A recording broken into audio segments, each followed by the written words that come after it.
Hello everyone and welcome to Intellipaat. This is the part 2 of the Azure Data Engineer video series. Now let us have a look at the agenda for this video. First we will be taking a look at Relational Data Stores, followed by Azure SQL Database, and then we will have a look at some of the deployment models. Finally, we'll be taking a look at the service tiers within Azure Data Engineer. But before we begin, make sure you subscribe to our YouTube channel and hit the bell icon for regular updates. Let's get started. Let's move to the first topic that we have in hand, introduction to the relational data stores. So what is a relational data store? So people who have worked in any kind of database before, we know that what is a relational data store. It's typically a data storage where the data that you keep, they have a relationship amongst each other. So a relational database is a type of database that stores and provides access to data points and are related to one another. So think of it as a table where you have stored an employee and a department. So how do we get the data that which employee belongs to which table? So you specifically store it in a table where you have employee, employee ID, and employee name. Employee name, employee last name, and employee ID, and the department information in a department table. So you have department ID, employee ID, and department name. So when you fetch the data, like which employee is in which department, you can simply store the data in tabular format, join it using the primary key, and get the data. Each table has its own columns, and every row in a table has the same set of columns. This is not always true, but most of the cases it will be true, because we have to align ourselves that how the data will be structured, in which format we will store the data, so that we can fetch the meaningful insight.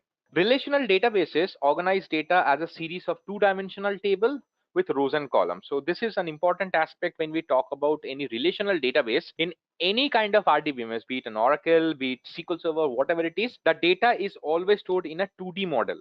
That is, you have a table, and in that table you have rows and columns. So that is how we typically store data in an RDBMS. Now, this is what we call as ACID property. ACID property is something which actually determines the relational data store. So these are the four crucial properties which defines any RDBMS property: atomicity, consistency, isolation, and durability. So what is it and how does it work? To explain in a very simple way, what happens is atomicity defines all the elements that makes up a complete database transaction. So for an example, let's say that I am running any kind of DML operation. So I'm doing any kind of insert, update, or delete. I have to know that if that operation fails, my data should not be corrupted. So atomicity maintains that property, meaning that the entire transaction that is happening, it happens at one or does not happen at all. So either it's a positive or a negative. So if everything goes fine, it will commit the data. If any problem happens, it will roll back the whole transaction. So we will never have any kind of data corruption. The next point that we talk about, that is consistency. This defines the rules for maintaining data points in a correct state after a transaction.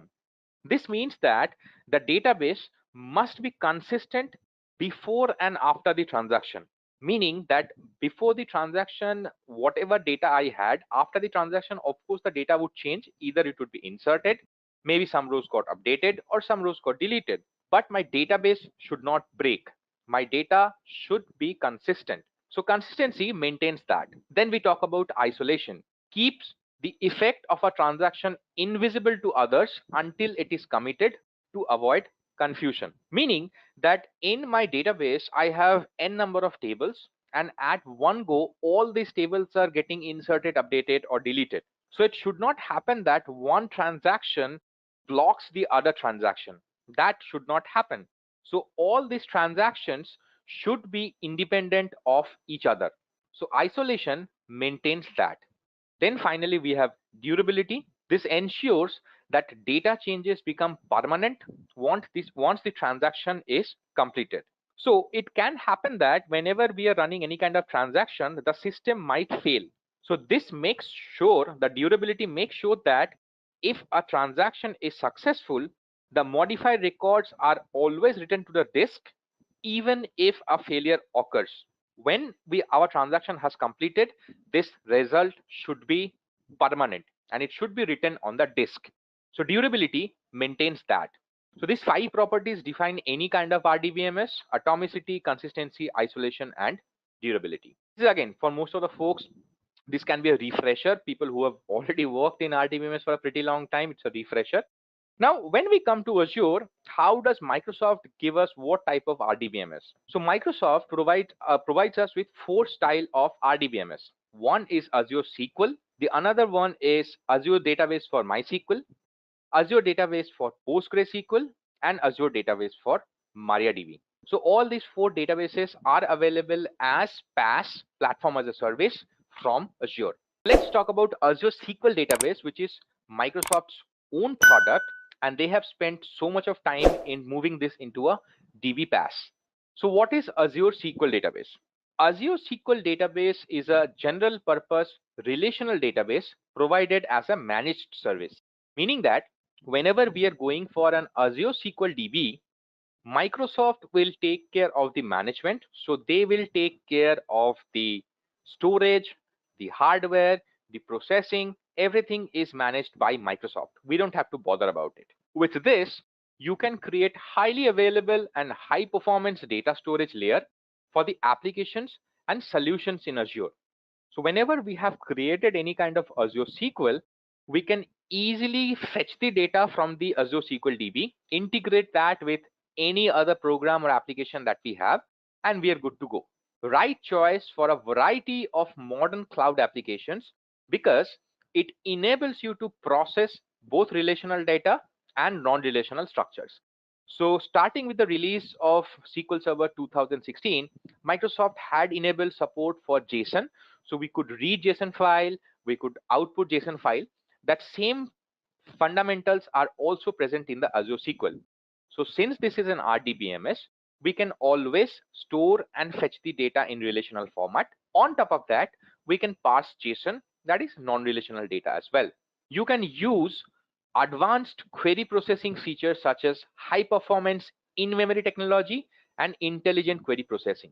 So again, starting with the release of 2016, Microsoft came up with a concept of in-memory processing, which is creating a column store index, and you can organize your data in memory. So Azure SQL does support in-memory processing, and it has intelligent query processing. So once we move to a demo, you will see that Microsoft actually gives us a flavor, and it analyzes the query for us and gives us an output saying that how much query time we have, what is the query which is blocking. All these things are automatically done from Azure SQL. It's based on the latest stable version of the SQL Server database engine. So this is another feature that Microsoft provides. Whenever we are using Azure SQL DB PaaS, Microsoft always ensures that your database is running on the latest SQL Server database engine. So typically in an on-premises system, what happens is if I have a SQL Server 2012, now currently Microsoft has released SQL Server 2019, I have to upgrade from SQL Server 2012 to 2019. And for a couple of SQL Server versions, you cannot directly jump to the latest version. So I'll share one example. We had one of the projects where the client had SQL Server 2008, and they were moving their database to a container. So in the container, they wanted to have an image of SQL Server 2017. So we could not directly move the SQL Server 2008 to SQL Server 2017. We had to move from SQL Server 2008 to 2012, then from 2012 to 2017. But in this case, Microsoft takes care of all these things. So you get always the latest version of SQL Server engine in your Azure SQL DB. In fact, the newest capabilities of SQL Server are released first to SQL database and then to SQL Server itself. So this is again another point to note in here. Microsoft releases most of the new features to first Azure SQL, then they move it to SQL Server. So it has a lot of advantages because Microsoft is pushing a lot to move clients or businesses from on-premises legacy systems to SQL DB. Okay, let's talk about a couple of more points. So SQL databases enables you to easily define and scale performance with two different purchasing models, a vCore based purchasing model and a D2 based purchasing model. So let's say that we will have a demo on this, and you will see this where these points come into picture. So let's assume that I want to create an Azure SQL database. So I have decided that yes, I want to move to a database platform as a service, and I want to move to an Azure SQL database. So when we decide that, how do we want to provision our Azure SQL database? So Azure SQL database comes in three flavors. One, Azure SQL managed instance. Two, an Azure SQL single database. Three, and Azure SQL Elastic Pool. So these three are database platform as a service, or we call it as DB PaaS. There is one fourth flavor which is called as SQL Server on an Azure virtual machine. We will talk about that as well. But from a DB PaaS perspective, we have Azure SQL in three different flavors: managed instance, single database, and Elastic Pool. Now, what is a single database? A single database represents a fully managed, isolated database.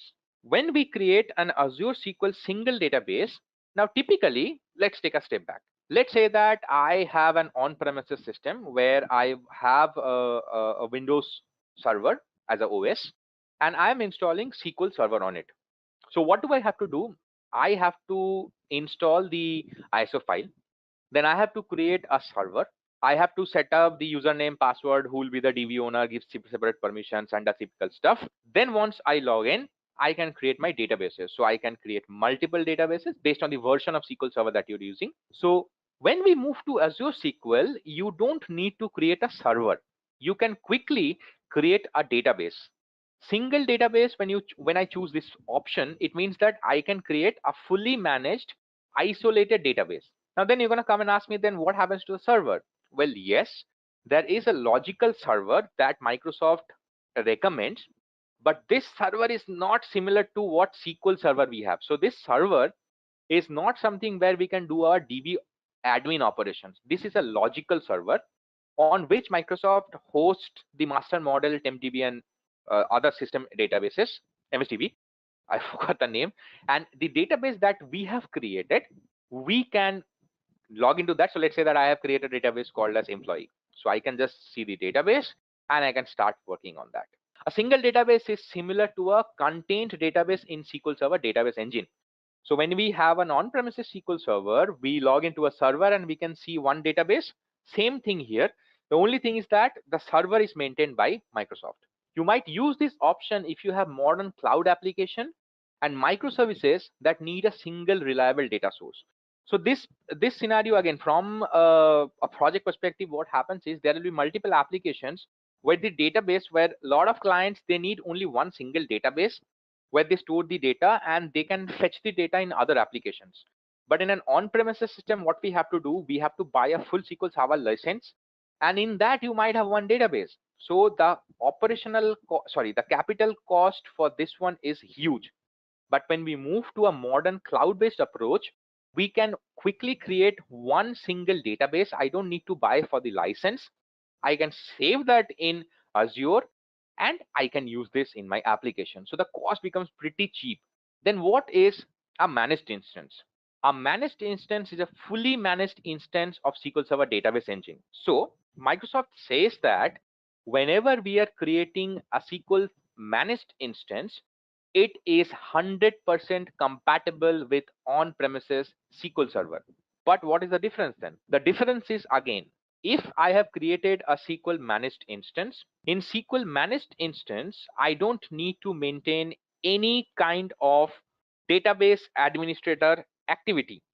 You can quickly create a database, or you can create multiple databases, and you can start your development. All the database administrator works are completed by Microsoft. Use this option for easy migration from on-premises to cloud.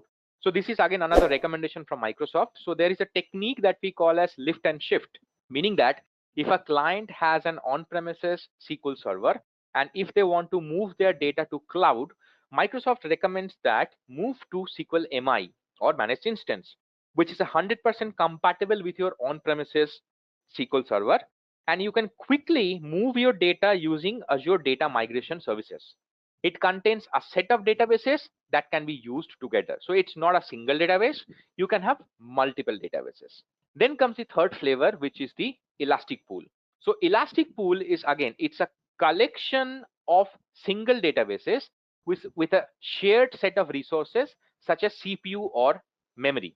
What happens in this case is that It's the most cost effective and simple solution where you have multiple databases. So Elastic DB talks about you have multiple databases. And let me talk from a perfect real life example. So let's say that I have one project where I have 5 databases. Let's, for the simplicity, call them as DB1, DB2, DB3, DB4, and DB5. So if I move to a SQL server, on-premises SQL server, what I have to do is I have to allocate this much of memory, this much of page, this much of cache to all these databases. Now it can happen that, okay, Shanta has one question. We can't do anything with server related activities. Well, the answer is if you go to a Azure SQL single database, no, you cannot do, I won't say anything. You can do couple of things, but most of the things are managed by Microsoft. So let's say that you're doing any kind of patching. So if you're doing any kind of patching, if you're doing any kind of updates, all these are done automatically from Microsoft. But yes, you can decide when to take backups, where to take backups. These options are also available, but most of the DB admin activities are taken care by Microsoft, like upgradation, patching, and all this. Now coming to this elastic pool, so let's say that I have this DB1, 2, 3, 4, and 5. Now in a typical business, it's not possible that all these 5 databases will always use same type of memory. They will not use same type of memory, they will not use same CPU cores. But since I have allocated or prefixed my databases that you can use this much of memory, you can store this much of data, so I cannot alter them. If well, of course I can alter them. If I have to alter them, I have to manually write a dbadmin query, and then I can alter them. But when we move to Azure SQL and when we choose elastic pool, we can decide how, let me take my words back, it's not we, but Microsoft will automatically decide when to scale out and when to scale up. So if you have multiple databases, a single database can be moved into and out of an elastic pool. This is the second point, I'll come to that. So what happens is, let's say that at any given point of time, I need maximum resources for DB1, but my DB2 and 3 does not require that much of resource. So what Microsoft can do is they can automatically push most of the resources to DB1. Once DB1 does not require that much of resource, Microsoft can again scale that down. And at same time, if some other database, let's say that DB5 requires a lot of resources, Microsoft can automatically push most of the resource to DB5. So elastic pools is very popular when you have multiple databases. And in this scenario, using artificial intelligence, Microsoft can allocate resources to each of the databases based on requirement. Now, when we create a single database, Microsoft gives us an option. Do you want to create an elastic pool? Meaning that, does your single database be part of an elastic pool? You can choose yes or no based on your requirement. So whenever you have a single database, anytime you can put that database in an elastic pool or move that out of the elastic pool. So these are the options that we have. Sumit is asking, is it going to have a SQL Server agent or just a SQL DB? Very good question. So SQL Server agent is not available in Azure SQL Database single database.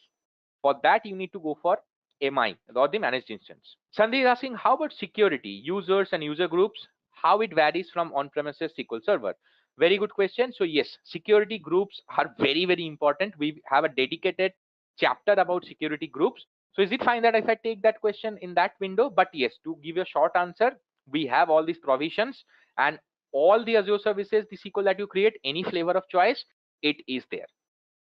Okay, now let's talk about a couple of features of Azure SQL. So the first thing is SQL databases deliver predictable performance with multiple resource types, service tiers, and compute size. So again, this is going to be a little complicated going forward. How do we choose the database size? What we're going to do? So when we choose any kind of SQL database, Microsoft provides us with plethora of choices. We can choose what type of resource we want, what is a service tier, what is a compute size. I will talk about all these things, don't worry. It provides dynamic scalability with no downtime, built-in intelligent optimization, global scalability and availability, and advanced security options. And the SQL Server database is currently in 38 data centers, but don't follow this slide because this Microsoft's Azure platform evolves every day. So just to give you a background, Microsoft deploys major features every day to Azure. For AWS, the deployment happens every second. For Azure, the deployment happens every day. So every day Azure evolves.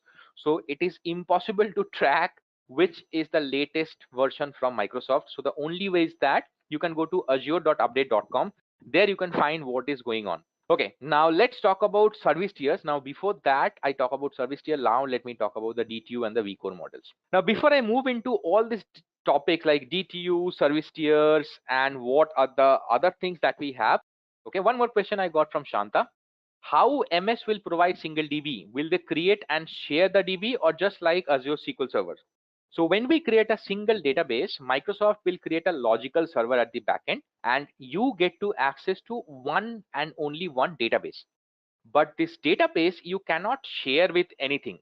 When I talk about sharing, meaning that it's not part, if it's not part of the elastic pool, you cannot share it. It's an isolated single database. But if you make this single database part of an elastic pool, then only the resources will be shared. So when we talk about this DTU and vCore based model, you'll clearly understand what is the resource. So think of it like this: it's the CPU core, the RAM, the IO, everything. Does that explain your question, Shanta? All right, thank you. Now let's talk about the DTU based model. So SQL databases enables you to create easily it enables you to easily define and scale performance with two different purchasing models: a vCore based purchasing model and a DTU based purchasing model. So when we create any kind of SQL DB, be it a single database, elastic pool, managed services, anything, we have two options. Okay, one more thing: for SQL MI or SQL managed instance, we don't have DTU based model. It only supports vCore based model. Now for SQL DB single database or elastic pool, we have the choice to either go for vCore based model or for a DTU based model. So what is a vCore based model and what is a DTU based model? DTU translates to data transfer units. So whenever we are going for a DTU based model, Microsoft will charge you fixed on the basis of storage, retention period, and the backup. Now, DTU is a combination of your CPU cores, your IO, your memory, and your processing. All these things comes bundle part of a DTU, and you can choose 10 DTUs, 30 DTU, 50 DTU. There is no way that you can differentiate that I want a 32 core processor with 128 GB of RAM with this much of network bandwidth. Microsoft has packaged it together and given it with a name as DTU. And what is vCore based model? vCore based model is pretty similar like this, but here the difference is that it's mostly used for higher compute, memory, IO, and storage limits. So in this case, if you go for a vCore based model, you can control the hardware generation for better match compared to the memory workload. So vCore based model, Microsoft is pushing, Microsoft recommends going for a vCore based model. The reason is that here you have a lot of flexibility. You can choose what type of hardware you want to use. Even if you go for a vCore based model, you can actually get discounts if you already have an on-premises SQL license. So there is a concept called as AHB or Azure Hybrid Benefit. If you have an on-premises SQL license, you can save cost and on that as well. Not just your SQL license, there is another concept called as reserve capacity. Reserve capacity means, let's say that you're paying upfront for 1 to 3 years to go for an Azure SQL. Microsoft will give you some discounts and it ranges somewhere around 55%. Microsoft will give you a discount, so your pricing will come down. Okay. SQL Database is a fully managed service that has built-in high availability for backups and other common maintenance operation. So this is again nothing new. So this is vCore versus DTU purchasing model. Now let's move to the service tiers. So what is a service tier? Azure databases offer 3 service tiers which are designed for different types of applications. General purpose or standard service tier. This is specifically designed for common workloads. It is the most simple way where it offers budget oriented and balanced compute and storage options. This is mostly people use when you're doing any kind of POC, when you're trying out the new things. We go for general purpose or a standard service tier.